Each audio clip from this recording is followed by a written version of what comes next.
I'm Josh Busby from the University of Texas at Austin. I previously served as a senior advisor for climate at the U.S. Department of Defense from 2021 to 2023. Our team just completed an online TTX on Monday, June 2nd. We had more than 40 people participate from government, the private sector, think tanks, the academic community, and other sectors. Our TTX was supported by the department under the Minerva Initiative and the DECUR Partnership. The organizing team consisted of me, Emily Holland from the U.S. Naval War College, and Morgan Bazilian and Mark Dienert from the Colorado School of Mines. I'm sorry I can't attend the meeting in person. I still have an active clearance, but it proved to be too heavy a lift for me to be able to get into the meeting.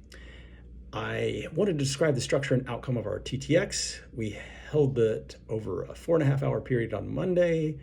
We provided a brief 2-page scenario the day before. That scenario depicted a November 2025 situation which accentuates the current dynamic of tensions between the US and China and a host of issues. This one is mostly focused on divisions over minerals and batteries, with a number of developments both between the US and China and around the world. Happy to share it with you if you're interested. We identified 5 different dimensions of national security associated with dependence on China for critical minerals and battery supply chains. In advance of the TTX, I commissioned 5 read-ahead memos from leading experts to talk about these dimensions, including Elisa Yoshiara from RAND on dual-use technologies, Cullen Hendricks from the Peterson Institute for International Economics on China's capacity for coercion, Harry Kreischa from Carnegie Mellon on the risks of internet-connected clean technologies, Gracelyn Bhaskaran and Meredith Schwartz from CSIS on security spillovers from resource-rich countries, and a final one from me on the commanding heights and the challenges of having an economically vibrant clean tech sector. A team from RAND, led by Fabian Villalobos, served as the red team in the TTX. In the TTX itself, after an opening session in which we introduced the scenario, the RAND red team provided a short overview of their understanding of the world. We then divided the participants into 5 working groups associated with each of those areas. One was facilitated by me on commanding heights, another by Emily Holland on coercion, a third by Harry Kreischa on cyber, a fourth by my former DoD colleague Greg Pollack on security spillovers, and a 5th by Ben Tolley, former Air Force officer and current research assistant on the project on covering dual-use technologies. Each group was given a specific objective to maximize based on their issue. In the 45-minute working group, they were given the charge to identify and rank order policy options to address their issue set. They were asked to identify a person to present and defend those views in a first plenary session. And in that first plenary, each group presented their policy options in brief, followed by discussion of the commonalities across groups and inconsistencies. And then we facilitated a consensus set of ideas that cut across groups, though here we could have used more time to really settle on a core set of policies. Nonetheless, the policies we identified included: 1, provide a flexible interpretation of foreign entity of concern, or FIOC rules that would encourage onshoring of production, but allow companies with modest China connections to be eligible for any tax credits that remain after IRA rules are modified.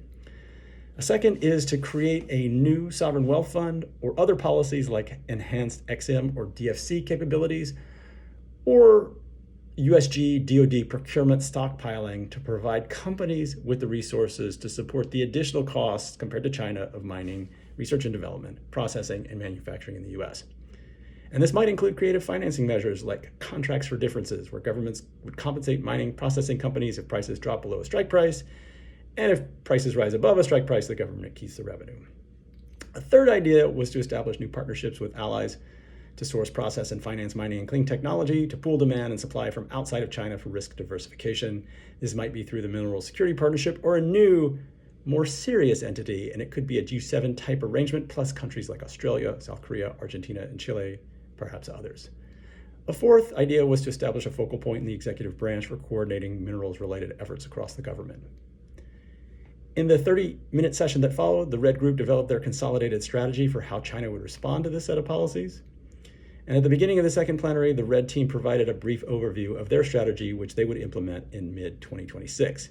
And their move included both an information strategy for how they would frame their efforts, as well as a series of practical steps that would defend Chinese interests in their view of the world vis-a-vis other countries to make their offer of collaboration more attractive to other countries. The red team also identified some specific areas that they would use to potentially undercut U.S. efforts, where China possesses leverage over both the U.S. and other countries through both information technology linkages and international debt holdings. In this final plenary, the group grappled with how to fashion a coherent response to the red strategy.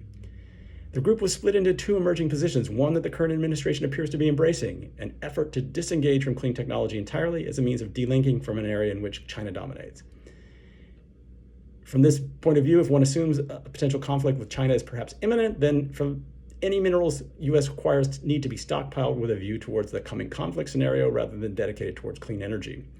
At the same time, this high conflict scenario potentially underscores the need for more rapid decoupling from China.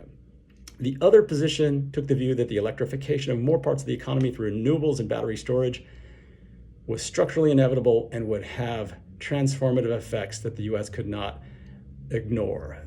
The minerals that the U.S. needs for defense purposes mostly can only be obtained if demand for civilian side activities associated with clean technologies are also supported, with defense applications being able to piggyback on civilian demand. At the same time, China's capabilities in this space mean that the U.S. cannot build its own manufacturing capability at home without reliance on some Chinese inputs. We did not have time to try to reconcile these two positions, but this cleavage mirrors some of the specific splits apparent in U.S. society. We closed in a short 15-minute wash, which we processed whether or not China's apparent hand and advantages in this space were as strong as the group perceived, or if we too blithely accepted the strength of their leverage based on the coherence of Red's presentation. Some participants identified domestic weaknesses in China's own economy and how traditional U.S. allies in North America and Europe will not necessarily find an appeal for a new order led by China to be all that appealing. Thank you.